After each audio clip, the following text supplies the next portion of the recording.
सिंधु घाटी सभ्यता की लिपि को लेकर लिपि वैज्ञानिकों में बहुत गहमागहमी है कि क्या है इसका रहस्य, कैसे इसको पढ़ा जाए। इधर हाल के दिनों में बहुत सारे सेमिनार हुए, किताबें आई हैं कि सिंधु घाटी सभ्यता की जो लिपि है वह धम्म लिपि का पूर्व रूप है, तथाकथित ब्राह्मी लिपि का पूर्व रूप है। सम्राट अशोक के अभिलेखों पर जिस लिपि का प्रयोग हुआ है उसी का वो पूर्व रूप है। इस पर कई किताबें आ चुकी हैं इंग्लिश में। बात गलत नहीं है, आप इसको यूं समझिए। देखिए, ये व्हाइट बोर्ड पर ये पहला जो कॉलम है इसमें सिंधु घाटी सभ्यता की लिपियां हैं। 10 लिपियों को मैंने लिखा है, 10 लेटर्स हैं। 1 2 3 4 5 6 7 8 9 10। दूसरे कॉलम में धम्म लिपि के 10 लेटर हैं और तीसरे कॉलम में जो हमारी आधुनिक देवनागरी है, नागरी लिपि के 10 लेटर्स हैं। ये अब इसको मिलान कीजिए, देखिए ट नागरी लिपि का ये ट है और इसको धम्म लिपि में ऐसे लिखा जाता है। ऐसे सम्राट अशोक के जो अभिलेख हैं उसमें जो ट है वो ऐसे लिखा गया है और यही तो है सिंधु घाटी सभ्यता की लिपि में। आप देख पा रहे हैं दोनों में कितनी समानता है। अब दूसरे लेटर पर आइए, इसका लिपि चिन्ह देखिए, प्लस के चिन्ह की तरह है। सिंधु घाटी सभ्यता के जो अभिलेख हैं उसके जो सील हैं उस पर आप देखिएगा कि यह जो लिपि चिन्ह है वह लिखा हुआ मिलेगा, देख सकते हैं आप। और इसका प्रयोग ब्राह्मी लिपि में भी ठीक मिलता जुलता है। मिलता जुलता नहीं है, समान है, कहिए सिमिलर। एक क है और तीसरा जो लेटर है ये देखिए सिंधु घाटी सभ्यता का ये लेटर है और यह अशोक के अभिलेख का लेटर है। यह हा है, हा, या रा ला व तलाबिशा मूर्धन्य सा दंत सा हा, यह हा है, हा है। मिल रहा है। असल में ये जो है थोड़ा सा आगे बढ़ गया है, ये पोर्शन कम भी रहता है और जाकर के इससे मेल खाता है सिंधु घाटी सभ्यता की लिपि से। अब चौथा आप देखिए ब, जिसे बुद्ध लिखा हुआ है। बुद्ध शब्द तो है सम्राट अशोक के अभिलेख पर, यही ब है। सिंधु घाटी सभ्यता में इस प्रकार से और धम्म लिपि में इस प्रकार से आप देख पा रहे हैं। ये थोड़ी सी, ये जो लंबवत भुजा है ये थोड़ी सी बड़ी होती है और इसकी लंबाई कम होती है। आप देख रहे हैं सिंधु घाटी सभ्यता की लिपि और ये है धम्म लिपि, ब्राह्मी लिपि। पांचवा को देखिए, ये ठ है। तो सिंधु घाटी सभ्यता में ठ जो अभी लिखा जा रहा है ये इस तरह है और ये धम लिपि में ठ इस प्रकार से है, या नागरी लिपि में ठ इस प्रकार से है।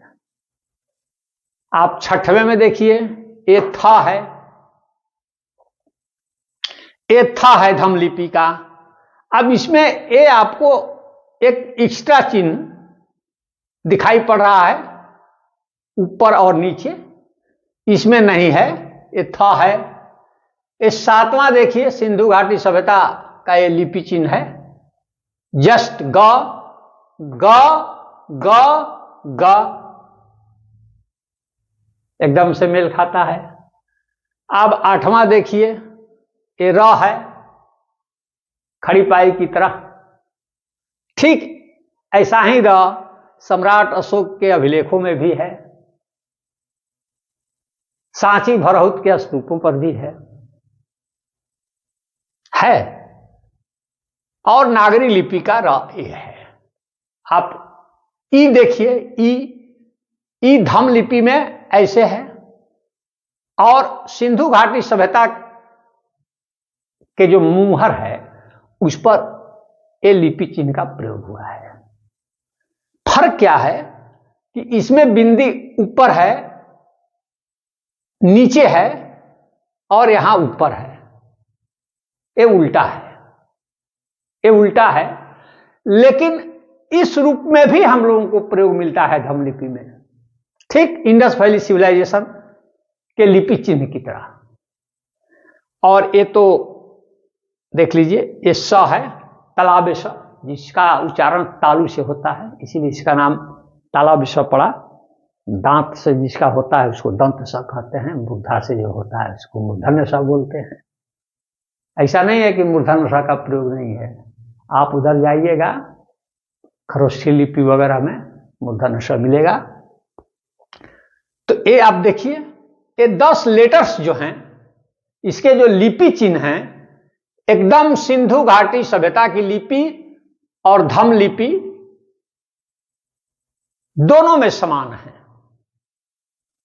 अभी तमिलनाडु के किलड्डी में खुदाई हुई है, और दक्षिण की जो धम लिपि है उसके लेटर्स आप जरा देख लीजिए, यहां बगल में लिखे हैं।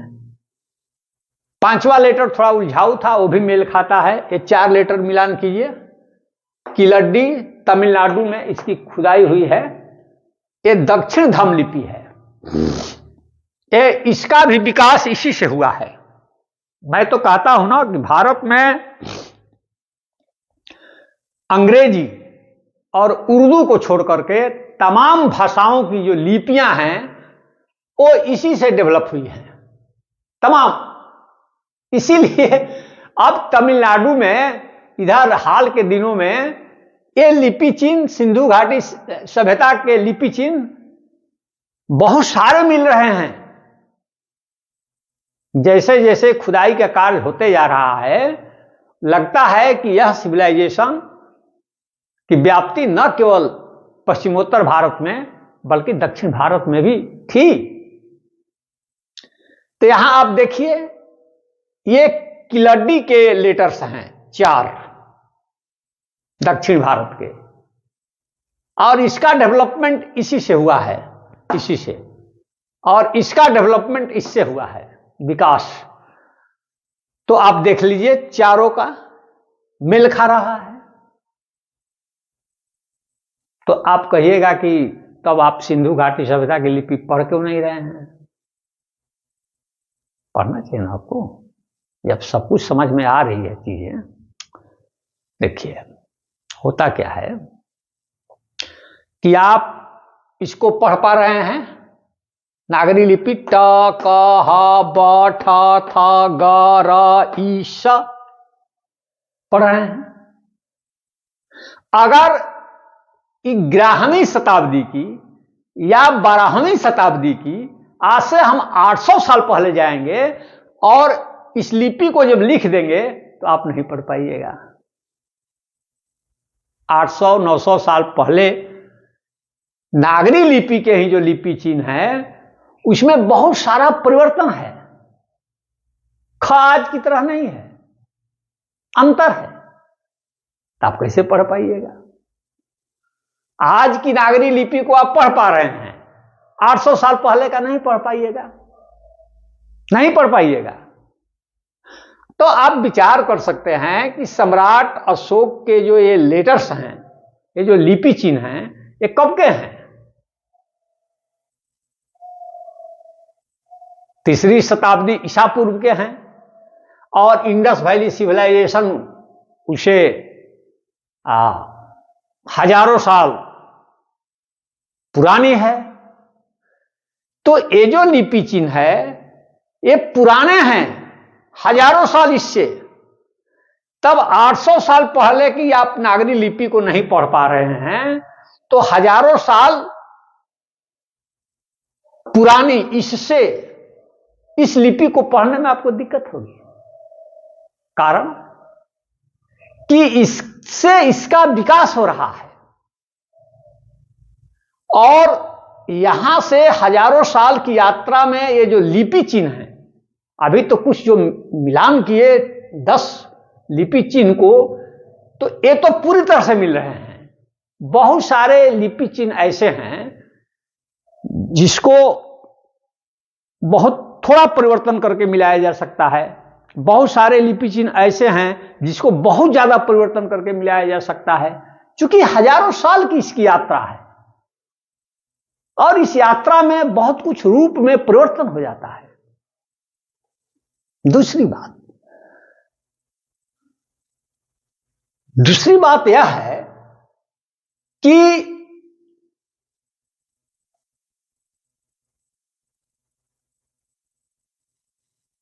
अशोक के जमाने में जो हमारा लिपि चिन्ह है वह क्या है? ध्वन्यात्मक है। ध्वन्यात्मक लिपि चिन्ह इसको कहा जाता है। मतलब कि जो हम उच्चारित कर रहे हैं वहीं लिख भी रहे हैं। जैसे बोलेंगे क तो लिखेंगे भी क, लिखते नहीं है। बोले ये व्हाइट बोर्ड पर जगह कम है, इसको ऐसे समझिए। ये ध्वन्यात्मक लिपि है। तो देखिए, पहले लिपि का विकास का 3 चरण समझ लीजिए ठीक से।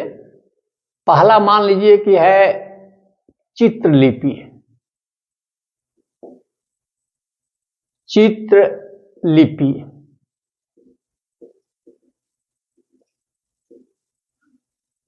पहला चरण, मोटा मोटी चरण बता रहे हैं। दूसरा है भावलिपि।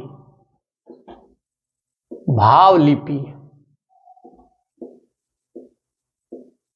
और तीसरा है ध्वनि लिपि। ध्वनि लिपि। तो पहला है चित्रलिपि। तो चित्रलिपि का मतलब क्या? चित्रलिपि का मतलब जैसे आंख हमने बना दिया, ये चित्रलिपि है। ये आंख को यह लिपि चिन्ह द्योतित करता है कि यह आंख है। इसको आप पढ़ नहीं सकते हैं।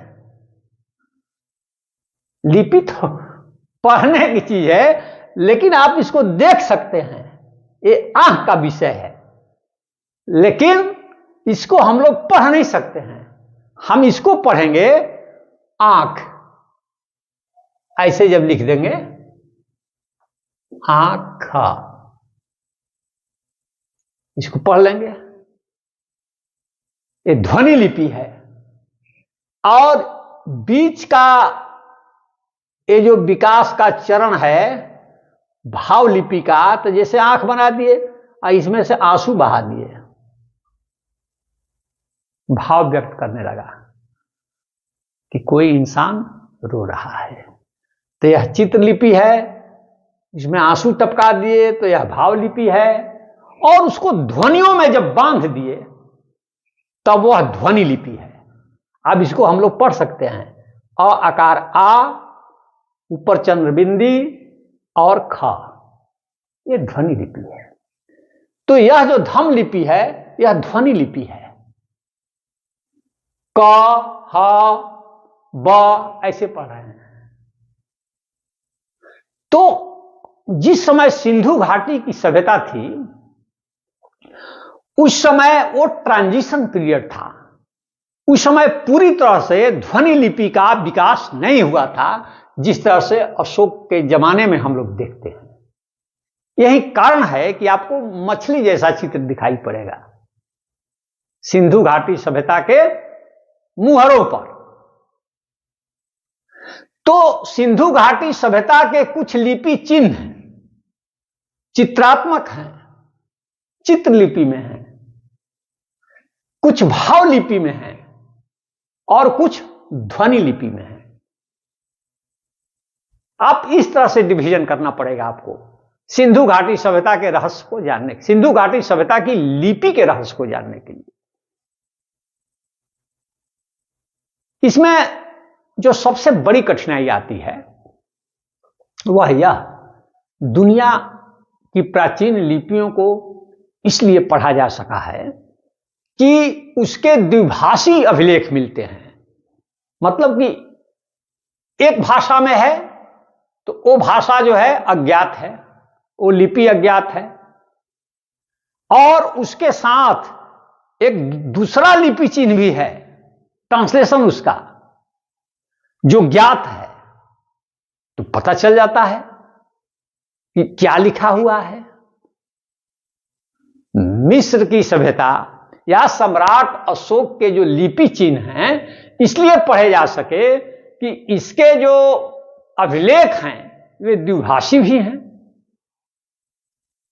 ये लिपि अज्ञात है और इसका जो ट्रांसलेशन हुआ है दूसरी लिपि में वो ज्ञात है। तो जो ज्ञात लिपि है उसे पता चल जाता है कि अज्ञात लिपि कौन सी है। तो सिंधु घाटी सभ्यता की लिपि के साथ एक पहली समस्या तो यह है कि उसका कोई द्विभाषी अभिलेख नहीं मिल सका है जिसमें कि एक लिपि ज्ञात हो हम लोगों को, पहली बात। दूसरी बात कि सम्राट अशोक के जो अभिलेख हैं वो लंबे चौड़े हैं, पैराग्राफ में है, कई कई पंक्तियों के हैं। लेकिन इंडस वैली सिविलाइजेशन के जो लिपि चिन्ह हैं वो बहुत छोटे छोटे हैं, 8 लेटर 10 लेटर। तो भाई छोटे छोटे हैं तो उसमें होता क्या है कि लिपियों की आवृत्ति कम होती है, और अगर लंबा अभिलेख है तो उसमें लिपियों की बहुत सारी आवृत्ति होती है। दानम को प्रिंसेप ने कैसे पढ़ा? क्योंकि वो कई अभिलेखों में देख रहे थे कि बार बार आ रहा है, आवृत्ति हो रही है, लेकिन वहां तो इस तरह की चीज है नहीं, बड़ा कोई अभिलेख मिला नहीं। तीसरी बात कि सम्राट अशोक की जो धम्म लिपि है यह तो अज्ञात थी, लेकिन इसकी जो भाषा थी प्राकृत वह ज्ञात थी। लेकिन सिंधु घाटी सभ्यता की लिपि पढ़ने की एक कठिनाई यह भी है कि उसके लिपि चिन्ह तो अज्ञात हैं ही, भाषा भी अज्ञात है। तो आखिर हम लोग कैसे पढ़ेंगे सिंधु घाटी सभ्यता की लिपि को? इसके लिए भाषा विज्ञान में बैक थ्योरी है। बैक थ्योरी मतलब कि पीछे की ओर लौटी है। ये थ्योरी थोड़ी कठिन है, मतलब कि आज जिस स्वरूप में हम किसी चीज को देख रहे हैं उसको पीछे की तरफ उसका क्या स्वरूप होगा। बहुत सारी भाषाओं को हम लोग पीछे जाकर करके उसको जांचते हैं कि पीछे में इसका क्या स्वरूप हो सकता है, या शब्दों का क्या स्वरूप हो सकता है, ध्वनियों का क्या स्वरूप हो सकता है। उसी तरह लिपि का भी बैक सिद्धांत में जाने पर पता चलेगा कि इसका क्या स्वरूप था। लेकिन इतना तय है कि हम लोग जो देश विदेश में घूम घूम करके कहते हैं कि ये इस लिपि से निकली है तो इस लिपि से निकली है, लेकिन ये तमाम सबूत ये बताते हैं कि सिंधु घाटी सभ्यता की लिपि भारतीय लिपि है और इसकी जड़ें आज भी हमारी भाषा में मौजूद है। अगर इस बात को मैं यह कहूं कि जिस देवनागरी लिपि का हम लोग प्रयोग करते हैं, उस देवनागरी लिपि का मूल स्वरूप सिंधु घाटी सभ्यता की लिपि में है। आपने सुना, बहुत बहुत धन्यवाद। धन्यवाद।